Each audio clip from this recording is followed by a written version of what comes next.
안녕하세요. 저는 은혜아평강교회 송진명 목사입니다. 오늘은 악인의 형통이라는 제목으로 여러분에게 말씀을 전할까 합니다. 성경 본문은 시편 73편 1절에서 28절입니다.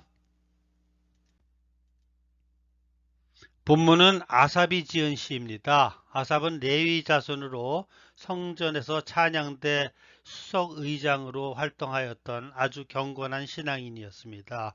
그리고 그는 그 시대 나라를 사랑하고 나라의 어려운 형편을 보고 눈물로 기도하던 정결한 신앙인이었습니다. 그 아삽이 이 세상에서 악한 사람이 형통하는 것을 목격하고 회의를 느끼고 시험을 받고 때로 분노도 하고 실망하였던 마음을 본시를 통해 표현하고 있습니다. 나는 거의 실족할 뻔하였고 내 걸음이 미끄러질 뻔하였으니 이는 내가 악인의 형통함을 보고 오만한 자를 질시하였음이로다. 얼마든지 있을 수 있는 일입니다. 그런 모습을 보면 속이 상합니다.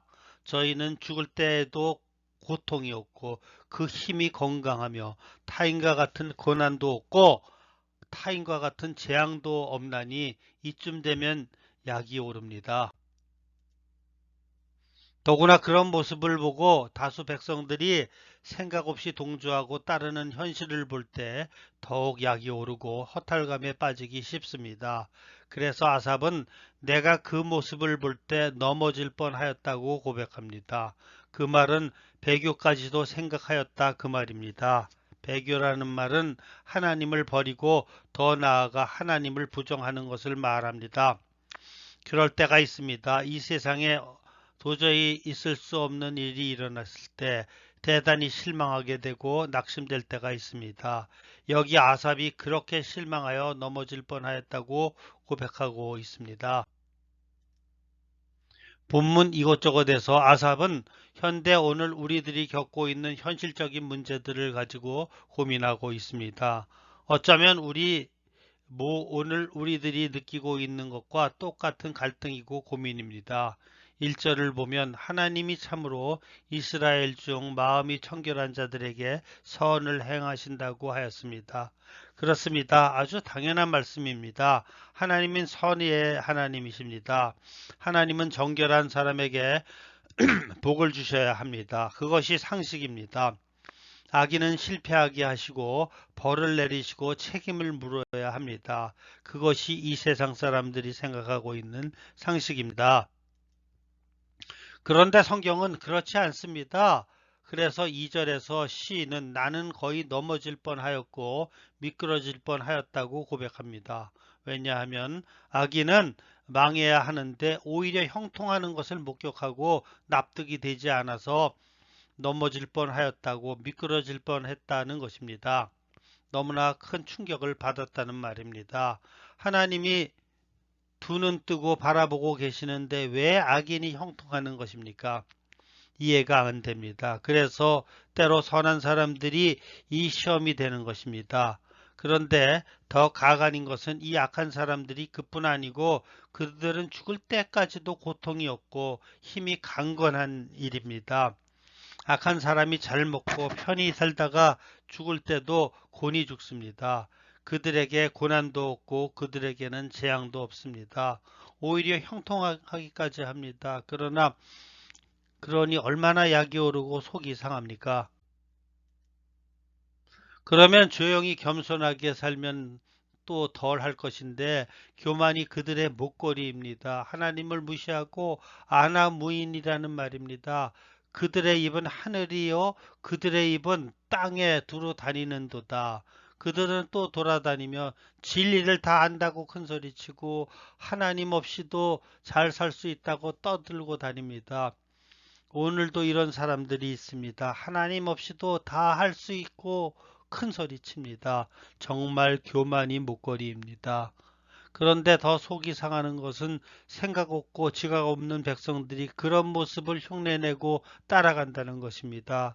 그의 백성들이 말하기를 하나님이 어찌하랴 지존자에게 지식이 따라 있으랴 하는도다.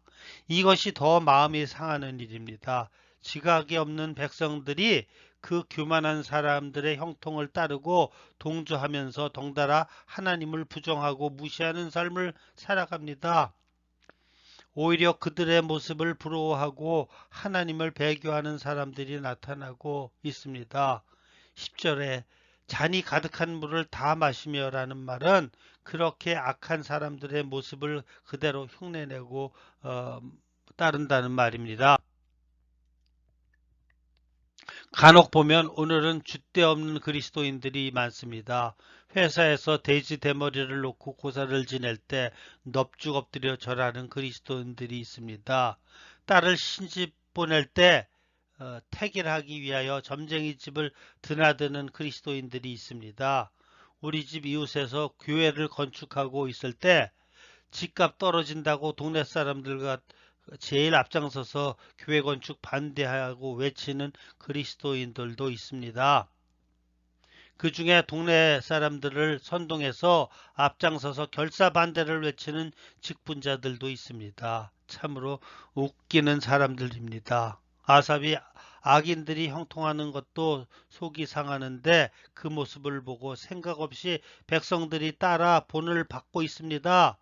그리고 하나님을 떠나고 있습니다. 그러니 얼마나 속이 상했겠습니까? 또 더 마음이 상하는 것은 그 악한 사람들이 마땅히 망해야 하고 재앙을 만나야 하는데 오히려 더 편하고 재물을 날로 더욱 불려나가는 일입니다. 그러니까 더 화가 나서 하나님을 향해서 의심이 심화되고 과연 정의의 하나님은 살아계신 것인가 하는 회의감이 사로잡히게 되는 것입니다. 이때가 바로 그리스도인들이 이 세상에서 혼란을 겪는 때입니다. 그때는 내가 과연 혼자서 계속 정의롭게 살아야 하는가 하는 물음을 가지게 되는 것입니다. 그래서 아삽이 13절에 말하기를 내가 내 마음을 깨끗하게 하며 내 손을 씻어 무죄하다 한 것이 실로 헛되도다 하고 한탄한 것입니다. 이 세상에서 양식껏 사는 것이 마땅하고 불황 있는 일이지만 때로 억울하게 헛된 것처럼 생각될 때도 있습니다. 사람들이 모두 무질서하게 거리를 다니는데 나 혼자 교통법규를 지키면 무슨 소용이 있는가? 사람들이 모두 산을 오물로 버리고 다니는데 나 혼자 자연보호를 하면 무슨 소용이 있는가 하고 낙심이 될 때가 있습니다. 그래서 아삽은 16절에서 내가 어쩌면 이를 알까 하여 생각한즉 그것이 내게 심히 고통이 되었다고 하였습니다. 인내에도 한계가 있습니다. 고통도 낙심도 시험도 갈등도 한계가 있습니다. 그래서 이 세상을 살아가는 그리스도인들은 이 아삽이 겪게 되는 이런 갈등과 유혹과 시험을 다 당하면서 세상을 살아가게 됩니다. 아삽이 그렇게 낙심하고 실망하고 마침내 넘어질 뻔하기에 갈등하다가 마침내 하나님이 그런 악한 사람들을 그냥 놔두시는 이유를 깨달아 알게 됩니다. 그래서 그는 무릎을 치고 회개를 부르게 됩니다. 아삽은 하나님의 성소를 들어갈 때야 그들의 종말을 내가 깨달았다라고 고백하고 있습니다. 아삽이 성전에 가서 예배를 드리고 성경을 읽고 말씀을 공부할 때 비로소 그 이유를 깨달아 알게 되었다는 것입니다. 비로소 성경을 들고 읽고 묵상할 때 그 속에 그 비밀을 깨달았다는 것입니다. 성경을 보니까 악인과 죄인과 불법자들이 형통하는데도 하나님이 그들을 그냥 놔두시는 이유와 그들의 말로에 어떻게 되는지를 비로소 알게 되었다는 것입니다. 그래서 고백하기를 주께서 참으로 그들을 미끄러운 곳에 두시며 파멸에 던지시니 그들은 진멸하였나이다 라고 고백합니다. 그들은 미끄러운 곳에 두셨다는 말씀은 악인은 여차하면 망한다는 말입니다. 하나님이 한번 결심하면 악인들은 크고 빠르게 미끄러진다, 즉 망한다는 뜻입니다. 아삽은 비로소 깨닫고 나서 하나님을 향하여 미안함과 죄송함을 느끼게 됩니다. 그래서 아삽이 고백하기를 내 마음이 산란하여 내 양심이 찔렸나이다 하고 말합니다. 알고 보니까 더욱 두렵고 충격적인 일인데도 그것도 모르고 하나님을 원망했으니 생각해 보니까 마음이 찔렸다 그 말입니다. 그래서 아삽은 자신을 우매한 짐승에 비유하였습니다.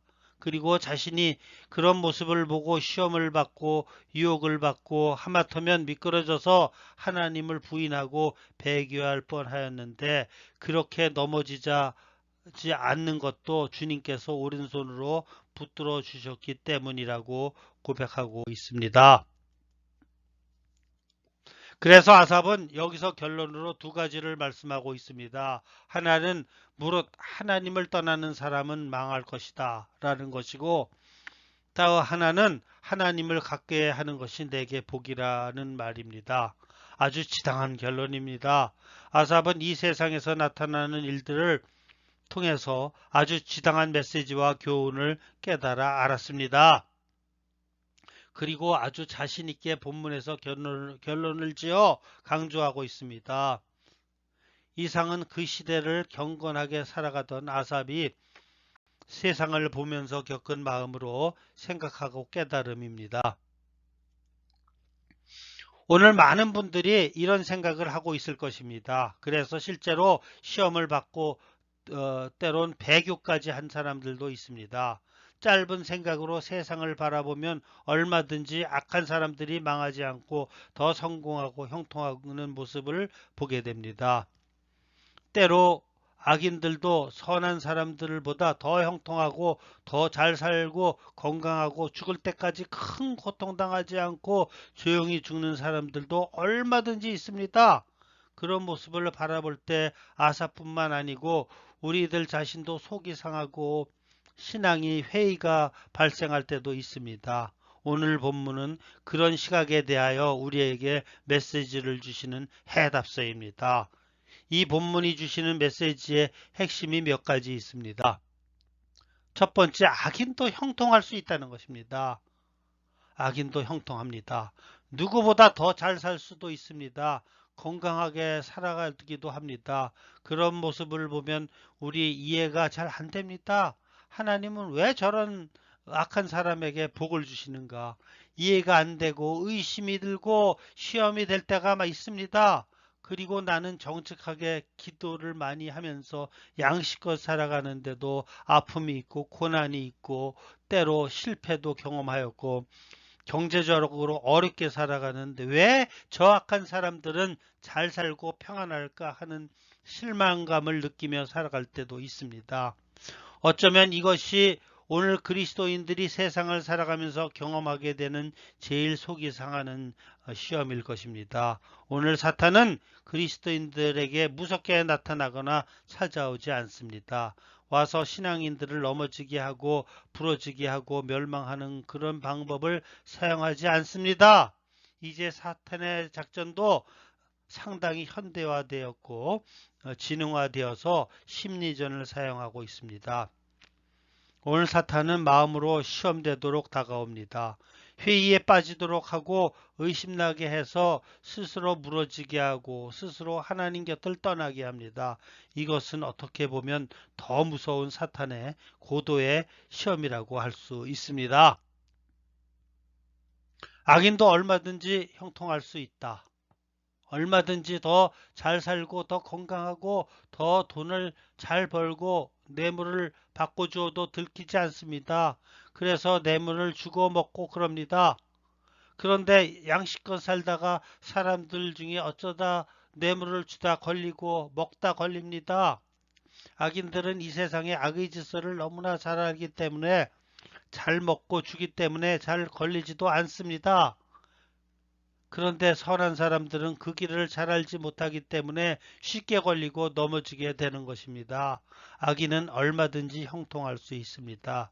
두 번째, 감춰진 깊은 부분이 있는데 악인은 세상에서 형통할 수 있지만 결국에는 하나님의 심판을 받아 멸망당한다는 것입니다. 아삽이 악인들의 형통함을 보고 스스로 시험되어 낙심하다가 마침내 악인들이 죽을 때에 고온이 죽는 것을 보고 분노까지 느끼게 됩니다. 그래서 넘어질 뻔하였고 실족할 뻔하였는데 그 아삽이 성전에서 예배를 드리고 말씀을 읽고 기도하는 도중에 비로소 그 이유를 깨달아 알게 되었습니다. 하나님의 깊은 섭리와 뜻을 비로소 깨달아 알게 된 것입니다. 아삽은 그때서야 무릎을 치고 됩니다. 그리고 고백하기를 나는 짐승이라 하고 죄송합니다.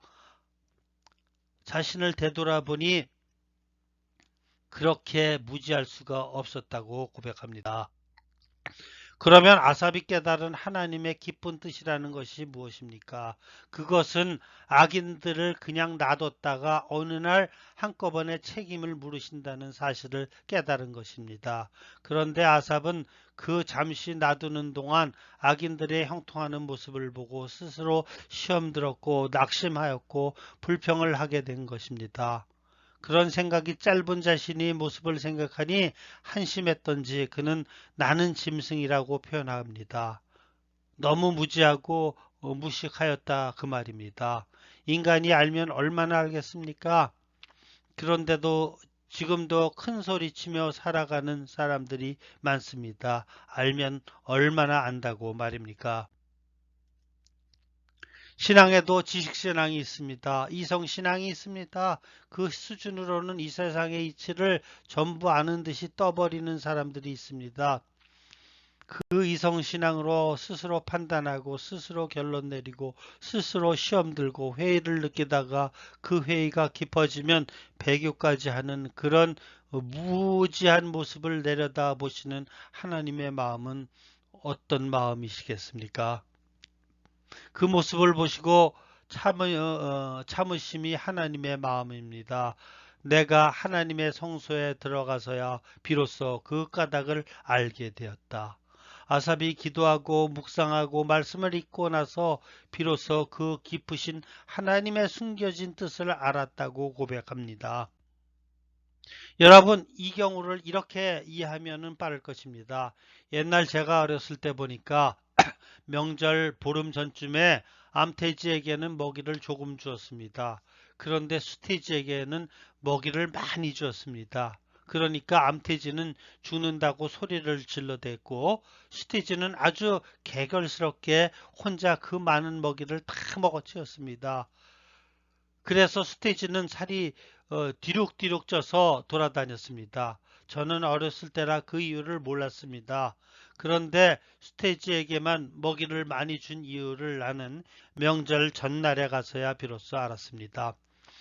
어느 순간이 되니까 그렇게 편안하게 먹을 것을 많이 줘서 살이 찌게 된 돼지를 잡아서 명절상에 올리는 것을 보고서야 모든 이유를 알게 되었습니다.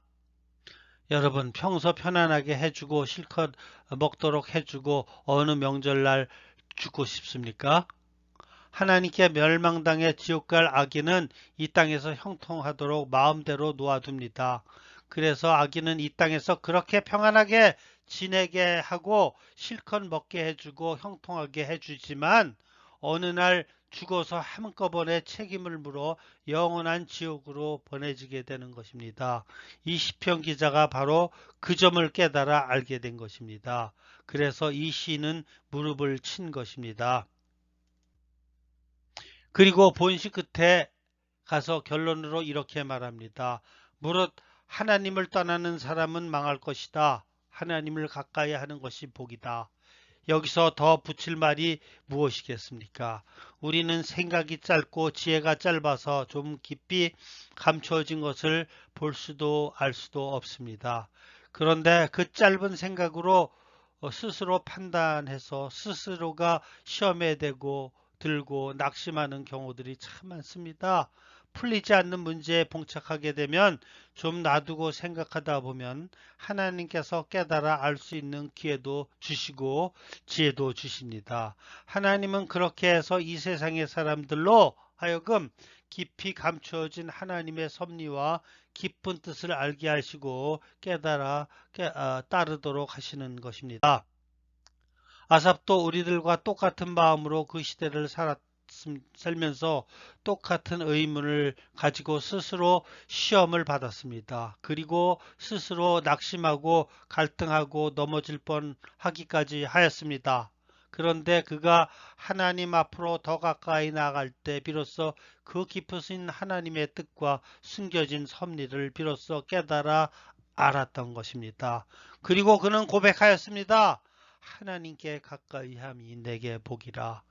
이 고백은 모든 것의 근원이 되는 말씀입니다. 그러므로 여러분도 악인이 세상에서 형통할 수 있지만 결국에는 하나님의 심판을 받아 멸망당한다는 사실을 아시고 세상에서 흔들리지 말고 살아가는 여러분 되시기를 예수님의 이름으로 축원합니다. 아멘.